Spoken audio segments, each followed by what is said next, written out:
Railway overpass সম্প্রসারণের দাবিতে মানববন্ধন করেছে স্বেচ্ছাসেবী সংগঠন কুমিল্লা বাঁচাও মঞ্চ। শুভেচ্ছা, মাছরাঙা দেশের সংবাদে সবাইকে স্বাগত জানাচ্ছি আমি সুমাইয়া সাজ্জাদ। কুমিল্লায় ট্রেন ও বাস সংঘর্ষে হতাহতের ঘটনায় ক্রসিং এর গেটম্যানকে গ্রেফতার করেছে র্যাব। র্যাব 11 এর পক্ষ থেকে জানানো হয়, গত শনিবার কুমিল্লার পাদুয়াই বাজার বিশ্ব রোড রেল ক্রসিং এর বাস ও ট্রেনের সংঘর্ষে হতাহতের মামলার প্রধান আসামি হেলাল উদ্দিনকে বুড়িচং থেকে গতরাতে গ্রেফতার করা হয়।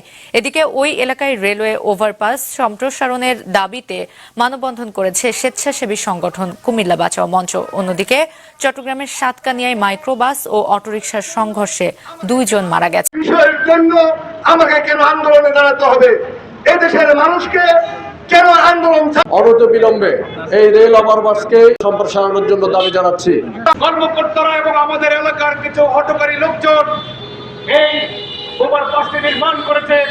এই ছিল এখনকার মতো। আমাদের পরবর্তী সংবাদ সন্ধ্যা 7টায় দেখার আমন্ত্রণ রইল।